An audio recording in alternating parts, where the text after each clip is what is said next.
Grew up in Boardman, actually, behind the Boardman Plaza. Graduated from Boardman in 1970, so you can do the math on how old I am. And no, I know I look, like in my 30s or something. I'm not, Went to Youngstown State after graduation, joined Army ROTC up there. Met this lady here, and I think in 1972 in a class up there. Chased her around for about a year and a half, and then and here she says all these years later. Moved all around the country, left town with the Army, and all I ever wanted to see going to Youngstown State was Youngstown on my rearview mirror. I was ready to go out and see the world. And in 2020, after living in upstate New York for 25 years and watching my property tax bills just go through the roof, my wife still had family back here. We had been making visits a couple times a year, during the period that we were away. And so we moved back in 2020. I retired from the Army with 20 years. I retired from U.S. Customs and Border Protection in 2018. And after I retired from Customs, I was just kind of like looking for something to do. I was bored. So I took a job with a nonprofit up in Rochester called Lifespan. And Lifespan was an organization, it was a nonprofit that had about 130 different programs for older adults in the Rochester area. And I don't know, there's no organization like it here in this area. And one of the things that they were looking for was for somebody with a law enforcement background to work on a grant from the New York State Attorney General's office to go around the state and talk to groups of older adults about how to avoid getting scammed. And then another part of it was victim assistance. And if somebody that had been scammed wanted to talk to somebody about the scam and maybe look at different ways to get some restitution from the money that they lost, then they would contact our office. I would go out and sit with them. And over a year and a half, I probably made, 150 presentations to little groups like this all over upstate New York.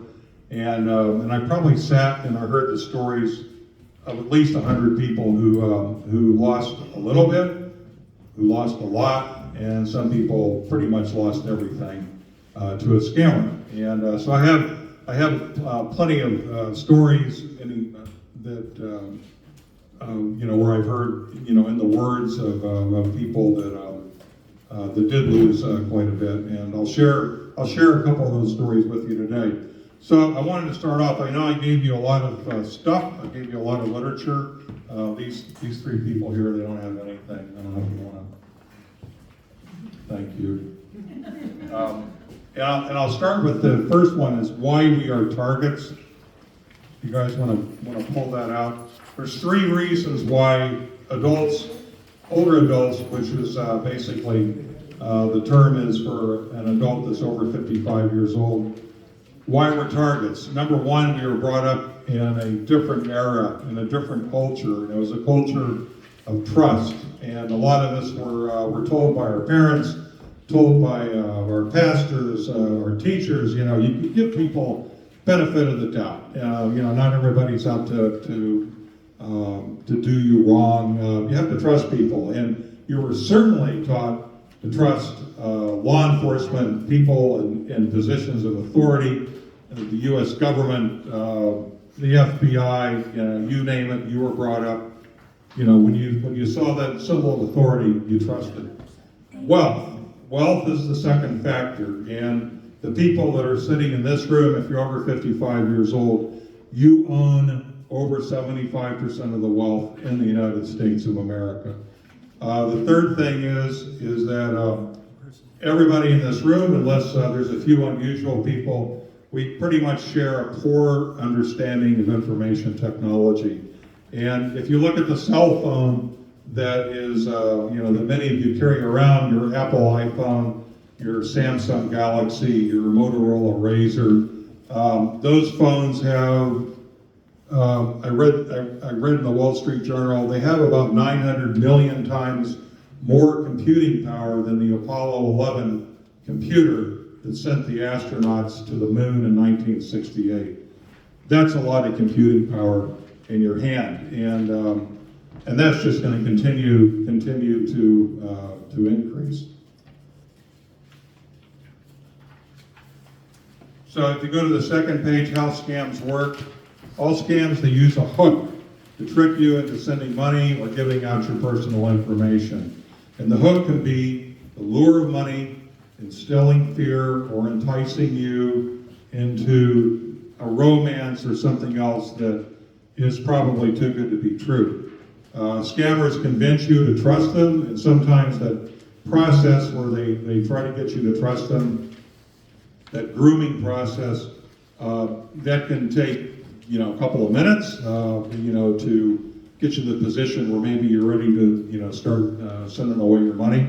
It might take 6 months, depending on the situation. Romance scams usually take longer for the person to get the trust of the target.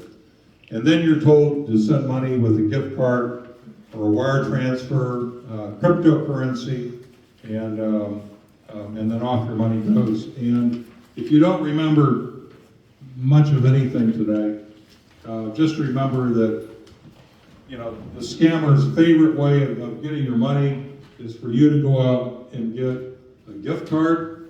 And the Apple iTunes card is a very, very popular one. The Target gift card is a very, very popular one. For larger amounts of money, the Home Depot card, where you can put, I think up to, this one says $50, but I know you can put up to I think $1,500 on one of these cards. And the same thing about Lowe's. This one, you can put anywhere from $25 to $2,000 on that card. And I've worked with scam victims who were told to go out and buy like a Lowe's card, put $1,000 on it, because for home improvement projects, they're pretty expensive. And depending on the scam and who told you to go get the card, they'll ask you to read the numbers on that gift card off to them, and then they'll sell those numbers on the internet, usually at a discount. For like a $1,000 card, they might sell that on the dark web for maybe half the value of it, but still it's free money for them. And so if anybody ever asks you, if you don't remember anything else from today, if anybody ever asks you to go out and get a gift card, to pay a fine, to pay a court fee, to pay anything, it's a scam. It's right off the bat, that's a scam. And I had a person last night that came up to me, a guy that I've known for years, a veteran, and he had a message on the cell phone. I don't know if any of you have got messages like this. Had the seal of the state of Ohio from the Attorney General's office, and the text message was that he was going to be arrested, his license was going to be suspended, the plates on his car were going to be confiscated because he had a whole bunch of unpaid parking fines that dated back like 40 years. And he actually was concerned that this was genuine. And I just took a look at it and I said, get rid of it, report it as spam to your telephone carrier. And he goes, well, how do I do that? So it was an iPhone, fairly easy to block that number from making future contacts, and then to turn it into the company as spam. Anything that you get on your text messaging that says that you need to follow up with a payment with a gift card, that you're being fined, that you're going to lose your license. Another popular one are messages and text messages from the Ohio Turnpike Commission saying that you owe an unpaid toll. Anybody in here got those on their cell phone? There you go. And those come out from every state. When we moved to New York, my cell phone, I kept my area code and my old phone number from New York because it doesn't seem to make much difference anymore when you move around what number you have on your phone. And I still get scam messages from New York State. I don't get anything from Ohio because my area code's 585. My wife you still got it from New York State too. Yeah. But everybody else I know that has a 330 number, you're getting the stuff that is marked coming from the Ohio Highway Patrol, the Ohio Easy Pass Office, and that kind of thing.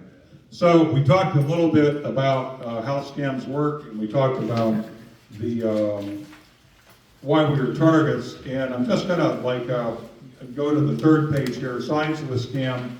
Number one, it came out of the blue. It just came right out of the blue. All of a sudden, you got somebody that you're talking to, you're texting with maybe some really bad news, threatening news, but it's like kaboom. Or somebody's telling you that you won a lottery, that you've won a big prize. Number two, sudden pressure to act quickly. Number three, don't tell anyone.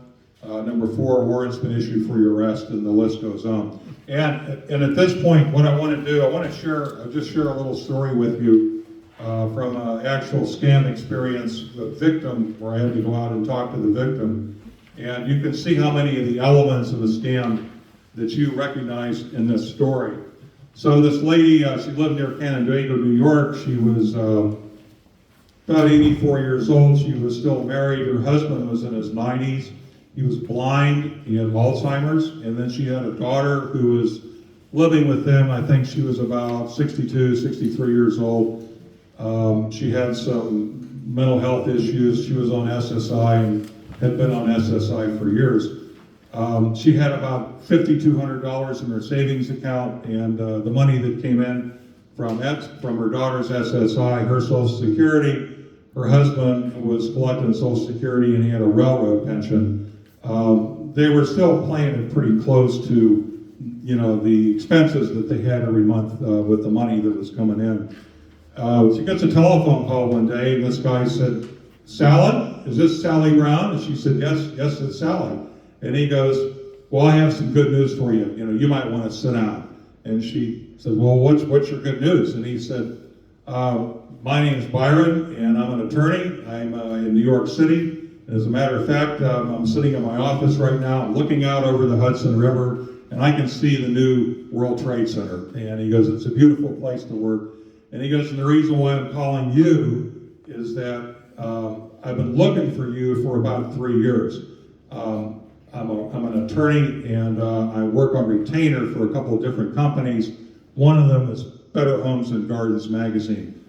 3 years ago, you won their sweepstakes for $360,000. And of course, this lady, she just about falls off her chair. $360,000 would be huge. And she goes, "Well, what do I have to do to get the money?" And he goes, "Well, one of the reasons why I'm calling you today is number one, to confirm that you are Sally, and that you have won that sweepstakes prize.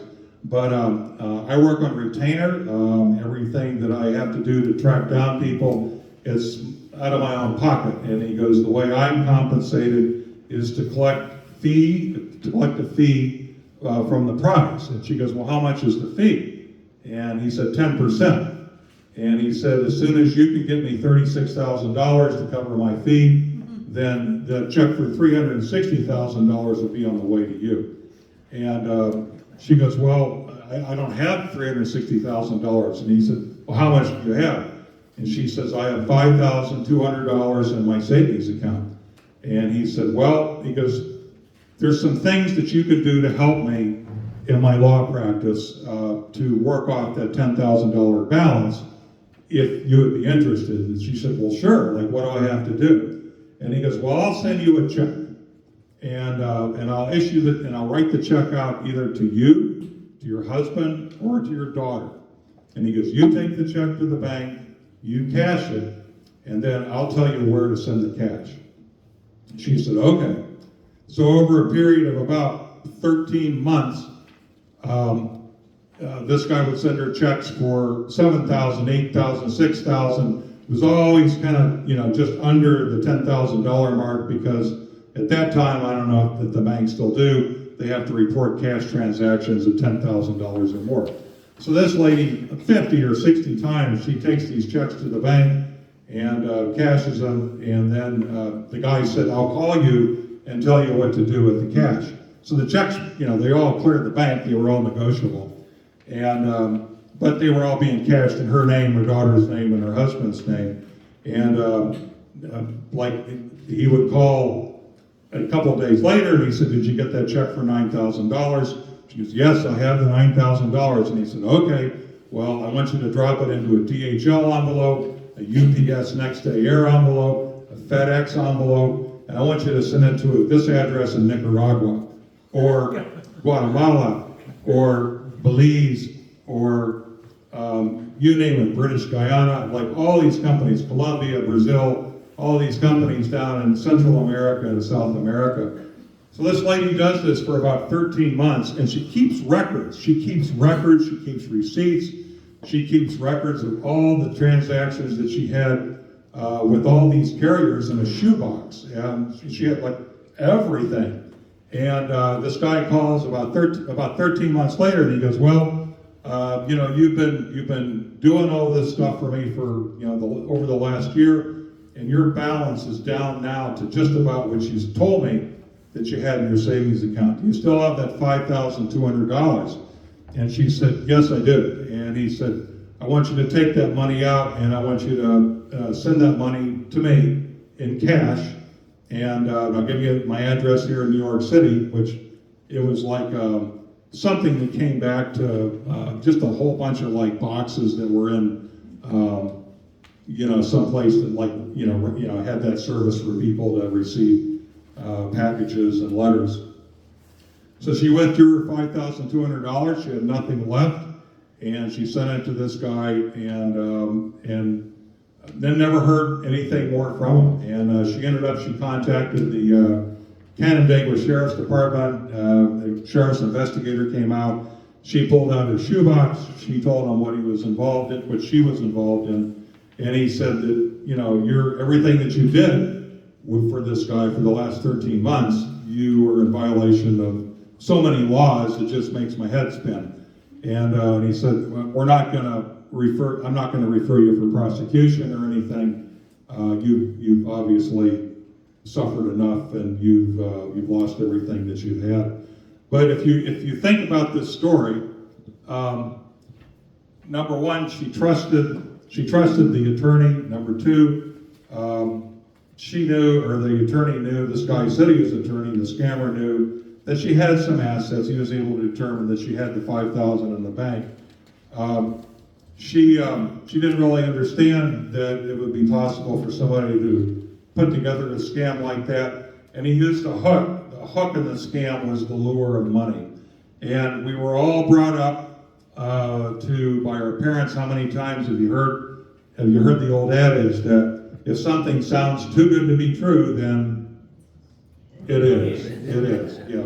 And there was I meet like maybe every 2 months I meet a retired sheriff's investigator from Trumbull County. We have breakfast, and he shares some of the scam stories with me because he works with older adults in Trumbull County, and then we share ideas, and we both write columns in the newspaper once a month.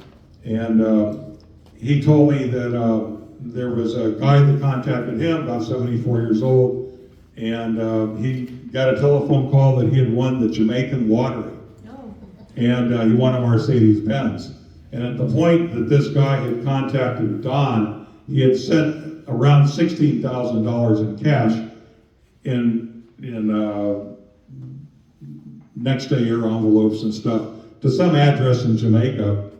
And the car was supposed to be worth around $50,000. And he said, "Geez, I'm just kind of feeling that maybe this isn't right. Maybe I've been taken advantage of." And he said, "Absolutely, it's a total scam. And if anybody ever contacts you and says that you've won a lottery, a foreign lottery, number one, it's illegal for a U.S. citizen to participate in a foreign lottery or collect a prize from a foreign lottery. Number two, you have to ask yourself, did I enter the lottery?" And most of the times you're going to say to yourself, no. There was a lady up in Poland that comes to some of my talks up there, She went to her door, and doorbell rings. She opens it up. She's probably 88, 89 years old. And this guy is standing on her doorstep. He has a jacket on that says Publishers Clearinghouse. He has a clipboard that says Publishers Clearinghouse, a little hat that says Publishers Clearinghouse, and then he had a briefcase that had the logo on it and everything. And he said, I'm just here right now to tell you that you've won Publishers Clearinghouse. And she said, geez, that's great. And he says, they're gonna be out tomorrow, the whole crew, the balloons, the big check that's like 8 feet long to give you your prize. He goes, I'm just here to collect taxes and fees. And he goes, so on that prize, you're gonna owe about $14,000. I need to pick that up in cash. And Nancy's this lady's name. She's been to my talks quite a bit. And we talked about the Publishers Clearinghouse and that they never send anybody out before you get the prize. It's always a big surprise. They're always just like ding dong on your doorstep with the balloons and the helicopters flying around and the 8-foot check. No one ever contacts you in advance. And we had talked about that. So she says to this guy, can you just stand there for a minute on my front porch? I want to check something and I'll be right back. So she goes back and she calls Publishers Clearinghouse because she did enter the sweepstakes for that year. So she called him. She said, there's a guy out on my front porch right now. He's dressed up in a jacket that says Publishers Clearinghouse and everything. Is this real? And they said, absolutely. Absolutely not. We never send anybody out before our crew comes out. And he said, I can tell you right now, you haven't won anything. So she goes back out to the front porch and she opens the door and this guy's still standing there. And she goes, guess what? She goes, I just made a phone call. You know what you are? And he goes, no. She goes, you're a dirty scammer. Get off my front porch and get off my property. She goes, I just called the cops. And so this guy lights up for his car and clears out of the neighborhood. And but for every time you have somebody like Nancy that tells them to hit the road, those people are out harvesting thousands of dollars off of people who believe that story. So I have a lot of stuff in here as far as different kinds of scams. And you know, artificial intelligence, everybody is probably reading about that, concerned about it, concerned that you're probably gonna maybe end up with a data center in some cornfield out here that's gonna send your electricity bills out through the roof and use all the water that you drink. I mean, I don't know, that's some crazy stuff, but artificial intelligence just makes the scammer's life that much easier. It's like taking the accelerator on a car that's already doing much more than the speed limit, and then putting a jet engine on the top of the car and then sending it off into space. It's the effect of this is going to be unbelievable. But I want to kind of go down through this third page where it's the signs of the scam, and come down to the fourth point. A warrant's been issued for your arrest. A warrant, you're never going to get a notice from the police department. You're never going to get any kind of text message from a court or a law enforcement agency that a warrant's been issued for your arrest. As the Poland police says, if they did that, there would never be anybody there when they went out to arrest them. They'd all be gone. So you're not going to get advance notice that the police are on the way to arrest you. But a lot of people, they hear that, it's like, geez, I've gotten in big trouble here, and I don't want to go to prison. I'm 80 years old. Your grandchild's been arrested. And this nice lady right here was telling me a couple of years ago that you got a call like that. Can you tell everybody about that? I got a call in the middle of the night that my grandson, who was in jail, they needed money to get out. And of course, when I picked it up and he said, you know, I've been arrested, Grandma, I've been arrested, and the only one I could think of was my oldest one, which was Dale. So I said, Dale, and he said, yeah. And it just didn't make sense to me. And I said, I'll call your father, and hung up. Anybody else got the grandmom and jail scam? Anybody else got that call? You did? How did that work for you? Well, Clive said they had a grandson in jail in Canada, and that they needed money, and I laughed at him. I said, I only have granddaughters. you said you had one? I had one day that my grandson was in jail and needed the money to get out. And so I didn't believe it, so I called my daughter to find out, you know. Smart. I figured she would know. Smart. My husband got a call that his granddaughter that was in an accident and that she needed help and everything. He said, I don't think my granddaughter was driving, she's 6 years old. 6 years old? Yes, sir. Yeah, I'm a member of the local Raritan Club, and one time I got a call from the Raritan National Office in Virginia, and they said they just got a call that I'm in jail in Toronto and needed money. And I go, Were you? I'm at home Were you? in Middletown. Were you in Toronto? I'm never in Toronto. I told her, I'm sitting here at home in New Middletown. Yeah, yeah. They knew that was a scam real quick.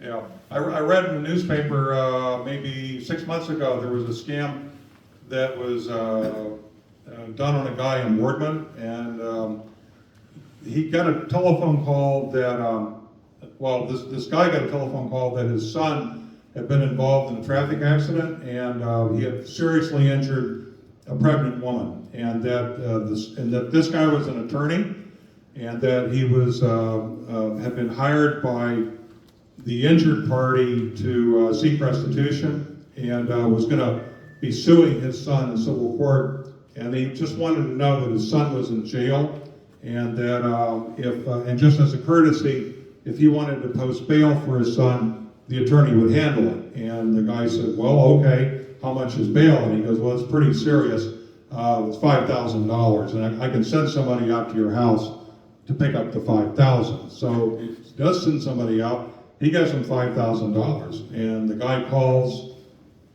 I don't know, like a day or two later, and he goes, this is so-and-so, the attorney, thanks for the $5,000. He goes, have you talked with your son since he was been released? And he said, no. And he said, well, I think your son's probably doing okay, but I have to give you this other news, is that the woman that he hit, who was pregnant, she lost her baby. Her baby's dead, so now your son's going to be charged with vehicular homicide. And he goes, oh my goodness. He goes, well, what do I do? What do I do? And he goes, well, your son's been rearrested. He's back in jail, and you're going to need to send me $15,000 to get him out. And with that, he looks at his telephone, and he's receiving a call. It's his son. And he goes, well, hang on for a second. Let me take this call. And he goes, like, Billy, I guess you're in jail. He goes, like, I'm going to try to get this money together. I'm talking with this attorney right now. And he goes, what are you talking about? What are you talking about? And he goes, well, aren't you in jail? Then you hit this pregnant lady in your car. And he goes, well, absolutely not. And he goes, I haven't been involved in anything. And, the guy was just out the money. He was out the money because it was collected in cash. And he trusted this guy that called him. You're told to pay for anything with a gift card, cash, wire transfer. And then a new wrinkle on this is cryptocurrency. And I had a lady that came to one of my talks in Poland last year. She was a widow in her 80s, and she was on her iPad at about 1 o'clock in the morning, just fooling around. Her iPad locked up, and her iPad said, press here, your computer's been compromised, press here. You ever got a message like that? Where it says press here, click here. What should you do? What you should do is you never click that button that says click here, because that's going to hook you up with a scammer. You get your power button for your device, hold it down for about 10 seconds, power your device back up, and then restart your computer, and that screen lock message that you got, it'll be gone. Anyhow, this lady, she does click the button, and she ends up with a guy out on the phone. He said, we're in charge of security for Apple iPads, and we can see from our records that your device has been used to log on to different child pornography sites. And he goes, I got a list of them here. There's about 7. And he goes, it's very, very serious. And she said, I've never been on a child pornography site. And he goes, well, our records don't lie. And so right now we can either do one of two things. we can send this to law enforcement and they'll come out and they'll arrest you. Or you can pay us $5,000 and then we'll just kind of keep this, under our hats. And even though this lady never had anything to do with any of this nasty stuff, she goes, well, okay, I'll send you the $5,000. So they told her to go to Austintown to a Quick Mart, some kind of convenience store out there that had a cryptocurrency machine, a Bitcoin machine, and she was to take $5,000, take it out to Austintown, feed it into this Bitcoin machine with a destination address to key in some kind of code, and off goes her $5,000. And the next day she was sitting with her friend at her kitchen table, and she was telling her friend about how she had lost this money to this in this child pornography deal, and the phone rings, and she answers the phone, puts it on speaker, and they go, hey, we got your $5,000, but we were all thinking, and just kind of like really thinking about the crimes that you committed with your computer. We're going to need another $10,000 to keep this from going to law enforcement. And her friend pipes up and says, well, she doesn't have $10,000. And this guy goes, we told you not to tell anybody about this. We told you not to share this with anybody. And he goes, so you're violating the terms of our agreement right now because we have our privacy rules and restrictions, and you agreed to all those. And he goes, do you want us to turn this over to law enforcement? And her friend says, well, we just came from the police, and an officer is sitting with us right now across the table, and he's trying to backtrack your number. And with that click, gone. Never to surface again. Did you have something? Oh, okay. I thought maybe you had something. Well, I was, but it's okay. Oh, go ahead. Well, a few years ago, my mother called up crying. She said, Danny, my brother is in jail. We have to send money. He said, Mom, Danny's still in the Navy. He's not in jail. The Navy would have told you by now if he was in the break. Yeah. So, but she was sobbing hysterically, and she couldn't get it through her head, that he was okay. Yeah. So.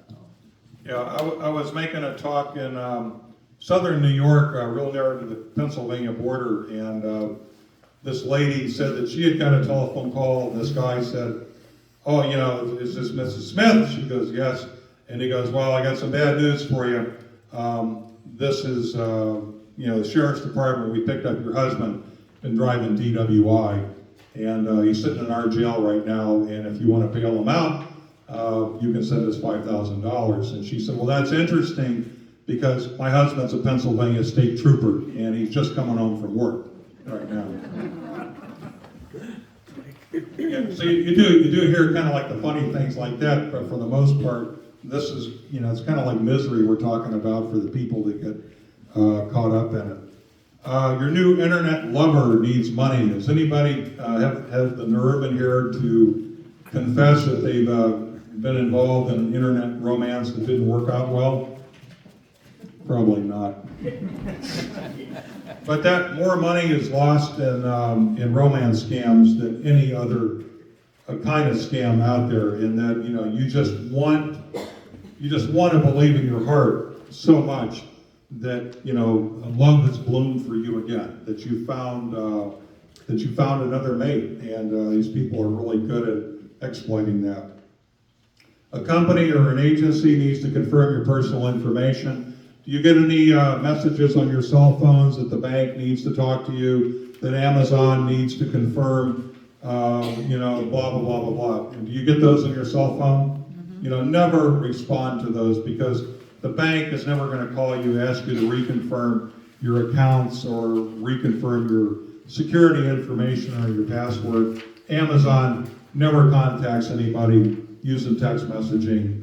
And no government agency, the IRS, the DEA, the FBI, no government agency is ever going to send you a text and tell you that you're in trouble or that you need to send money or they need to confirm your information. So I'll go to the last page here. Door-to-door salespeople. My recommendation is, and especially having worked in scams for the time that I did in New York, a lot of scams are hatched out by people that all of a sudden they show up on your doorstep, they want to do a home improvement. Geez, we're in the neighborhood and we're working on a project down the street and we're here anyhow so we can save you the trip charge. Looks like maybe you need some shingles replaced or anything. Never engage with anyone that shows up on your doorstep unless you've initiated the contact. You won a lottery or sweepstakes prize, no you didn't. Publishers Clearinghouse, we talked about that. Your social security number or your Medicare number has been suspended. No, it hasn't been suspended. The government never contacts you by text with that kind of news. They never call you on the telephone. You'll get a letter in the mail. My wife, she was mentioned just before we came out here that there was we get the Medicare statement every month in the mail, and I had taken a look at her Medicare statement, and there was like a list of there wasn't any money owed in the statement, but then when I looked back at transactions, there were like 5, 6 transactions for a clinic in San Antonio, Texas, that had been billed using my wife's Medicare number for catheter kits and I catheterizations. got that too. And you got that too? Yes, I did. You got that? Husband got it. I think Okay. once too. So we contacted Medicare. They go, well, geez, all these charges were made. And they go, well, it had nothing to do with me. I haven't been to San Antonio. I don't know anybody down there. And so you ended up getting a new Medicare card out of the whole thing, which is doesn't appear to be that big a deal. I don't know how easy it is to get a new Social Security card, but at least Medicare seems like they'll replace your card if you call that fraud line and tell them what you're involved in. Yes, ma'am. I did call Medicare, and all they said was, oh, it'll take about a year for us to investigate it. There's really nothing you can do right now, and I have not heard from Medicare at all. The woman that I talked with that day, she asked me then if I wanted a new one. And I said, yes, because obviously that one was compromised. Somebody I had it never that wasn't thought of supposed doing to. that. Maybe I should call. And then I received one in the mail. She said how long it would take, and it was probably maybe 3 weeks, 4 weeks, I don't really remember. Oh, But it brother. came, but Okay. she asked me on the initial phone call. And she said the investigation would take time. Okay. I would get the Medicare card. In the meantime, I think I got it, and then I did get. Pretty quickly. Yeah, and then it was just, they handled it, whatever. This one didn't say anything like that at all. She just said it'll take a long time to investigate, but she never said anything about getting a new card. My husband got a new card. No, brother. Well, I guess I've got some stuff to do. I would recommend you Yeah. call them back and tell them you want a new card. and I just called the number that was on the Medicare. On the statement. Statement that came that said that all this $400 a month for like 4 or 5 months. Right, Being paid, right. yeah. Okay, thank you. So the rest of the stuff that's on here, we've talked about already, and I'm 45 minutes into this. I don't want you all to start going to sleep. One of the things that I passed out today, there's another piece of paper, it's got like a little hand on it. This is actually, it's a kind of a little fuzzy looking, and I just copied this from a page in the Wall Street Journal. And, everybody here have a cell phone, everybody here have a smartphone. That's 900 million times more powerful than the Apollo 11 computer. There's a website that I had never heard of until I read this article, and this was in the Wall Street Journal about 10 days ago. And it was about keeping up with your passwords, kind of like how to make your digital devices more secure as artificial intelligence continues to get more of a grip on things. And if I circled the second thing, and find your device's expiration date. I didn't know this, but every electronic device out there, they have an expiration date. And the expiration date isn't that your device is just going to stop working. It's a date when the manufacturer is no longer going to be putting security updates on the device. And I said to myself, geez, you know, I have this Samsung Galaxy phone, it works just fine. And I kind of clicked it and it said, gee, you know, I had a security update like 10 days ago, you know, so I'm feeling pretty good. And I go to this website, which is called endoflife.date, I think. Yeah, endoflife.date. And it's pretty easy to go to. And I looked up my phone, in 2 months, they were not going to be doing any more security updates for my phone, which was about 5 years old. So I went down to Verizon and I coughed up, I always buy the cheap phones, so $200 was the cheapest Samsung Galaxy phone they had. And that phone that I got, which is pretty much identical to the one I was using, it's supported for the next 5 years. So you might want to check your phone against that endoflife.date, and if you can look that up using Google or Safari or whatever, then check your device to see how much longer it's going to be covered. But if you continue to use a device that doesn't have security updates, your device, by artificial intelligence, you know, in the future, you know, like a hacker could break into it. I don't know how easily, but these people are they're very crafty. There's some other stuff on here about changing your passwords and stuff. But that's the main thing that I wanted to impart to you, is that endoflife.date information. I gave you another handout, Popular Scams Against Seniors.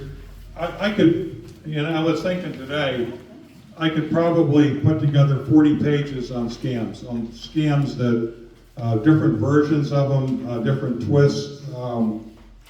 One of the most inventive scams that I ever heard of, when I was working in Rochester, I was in a law enforcement meeting with the Monroe County Sheriff's Department. Have you ever heard of the Rochester Institute of Technology? Yeah, it's a pretty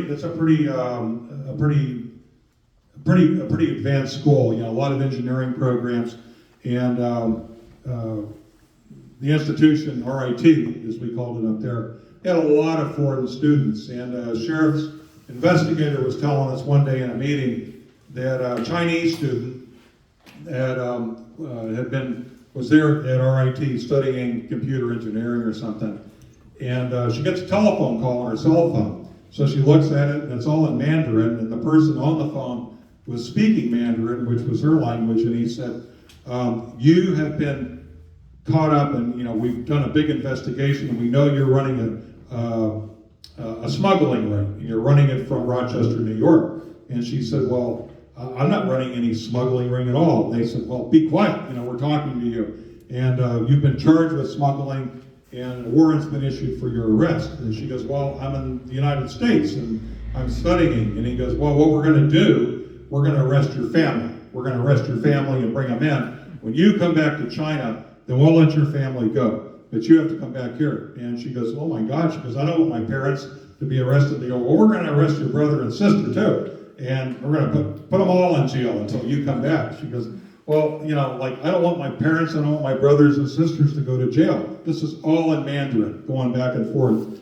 And he said he was from the Chinese National Police, which I guess is their big police agency over there. And she said, well, you know, what can I do? And he goes, you can send us by wire transfer $270,000 in a bond, and we will stay the arrest warrant, and when you come back and make your court appearance, then we'll give you the $270,000 back. So obviously they had done a study on her. They knew that she had those kind of assets at hand in the United States. She wire transfers $270,000 to China, and then calls her parents like later that night to make sure they're okay. And they said, there's no police that have been here, there's nothing.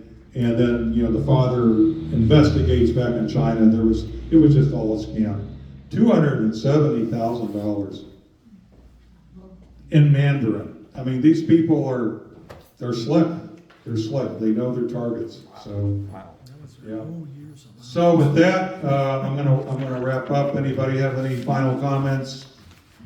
More stories? Yes, ma'am. I have a question. I was told one time that if you get a phone call and they ask for you by name, you should never say yes. I've heard that too. And I always try to say speaking, or this is she, or something like that. Yeah, because they'll cut out the yes and use it Somewhere to sign you up for else. different things, take out loans in your name. Yes, ma'am. When I answer a spam call, sometimes I feel like kind of, frisky, and I say, Ooh, when I say, Major Crimes, Detective Sykes, how may I direct your call? And then I love to hear the silence and then the click. So, That's get your pretty good. jollies, if they're gonna call me, then I'm gonna call you. that's pretty good. As a rule of thumb, these people are slick, they're smart, they got computer power out the gazoo. The last thing I would do would be to mess with them. Really? That's me. That's me. It's like a hornet's nest that falls out of a tree and they're all buzzing around and you can go, well, I'm gonna go up and give it a good kick, just for fun, I mean, it's like, I don't know if it's a good idea. Yes, ma'am. Well, yeah, Raymond's always like, they ask how old he is, they're calling from, one of those, and sometimes he's only a teenager, and sometimes he's 99 years old, and they'll go, you don't qualify, and they hang up. But he also was, contacted by the IRS, and they were gonna come and get him, and he had to pay a certain amount of money, and they called day after day, and then finally he said, well, if you don't pay now, they're gonna send the police out. And he said, well, how long will it take them to get here, because I gotta finish working first. They stopped calling.